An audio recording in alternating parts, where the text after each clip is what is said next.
Serikali ya kaunti ya Masaku nivadhite silingi milioni 420 kukwata mboge somo cha manyiwa halawe na alama umite misila mivinyi kiukwati skulu ni sia sekondari na imanisioni nene ainene ya skulu ni wa ivumbu ni gavana wa vinyandeti ni wawetakana ilovia isi tedi ya manyiwa la vinyi kiukwati ndino wa maskulu meki vadhukanyo kaunti nino ya Masaku kwikiria kana maina kola skulu kumana na kukosekana kwa ilovia iweta ni wangelikuwa kuma milioni miongo nyanya isi ya ni wanavaumbene wavinyani wendasi kuosa kisomo na uito na kukikwata mbao. Brian Mwendo Maovo ainena kavindani kala wambisi wala ni waonya icha wasiekisi ambasari kwe maskulu ala mendini wa kaunti ya Masaku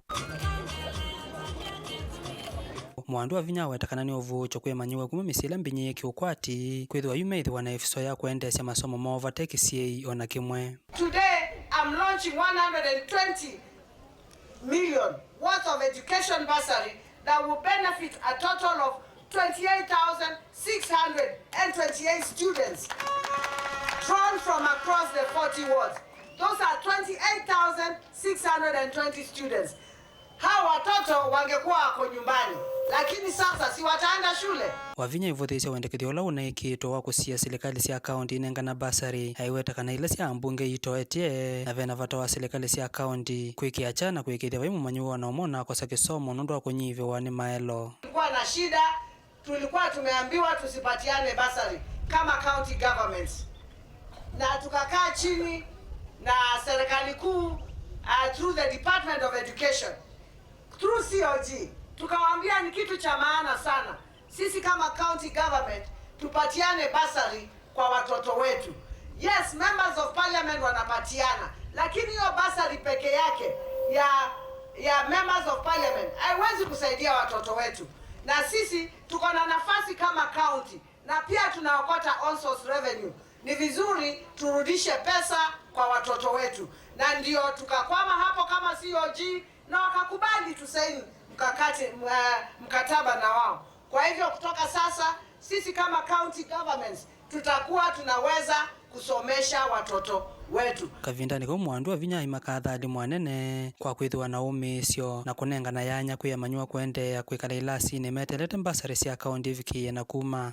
I want to thank the principals. Thank you so much. Tukiwapigia simu amkatai, mnakubali kuweka watoto kwa shule kwa sababu mnajua sisi sio watu wa midomo mbili, sisi ni watu wa mdomo moja. Tukisema basari itakuja inafanya nini? Inakuja. Bawa vinya itingilela isaso ya kumanya manyiwa la vinye na kana kunengwa mbasari inatwa iuka umelu na kuanzia sia wasani wa mawoni haiweta kana sia ndiwo ndomo na alame mangutha me mwanya ni mama nanengiwe mwanya wambe. My administration deployed a fair criteria in assessment and identification of bursaries. A public participation exercise was held between 14th and 15th of January this year, whose aim was to identify the neediest cases, including orphans and those with disabilities. Yasianiwe na vawetina wavinya iwetakana serikali yake nevikeiya kuangela kimanza cha mbasari kuma milioni miongo nyanya nginya milioni yana imwe na miongo eli aiwetakana nimekuendeya yo vakavyo kule kwikithia vindani yukite nisiaendeya na kuongeleka. The number of students who have benefited from the education bursary awards now stand at 92,500. My government has progressively enhanced the bursary allocation from the initial 80 million to 120 million. And it is my dream, by the grace of God, to go to 200 million. Ndeto siaki yiko vina ni munini wa gavana kaunti ni ya Masaku ola wawetakana. Anywhere you will ever go anywhere around the world, and you go and find a leader who supports education, that is a leader who values the future of his or our people. So, Your Excellency, asante sana. This is the way to go. And you have moved from 80 million, and now I've heard the chair say the figure has gone up, and that is very good. Brian Mwendo, Mutongo TV, Masaku.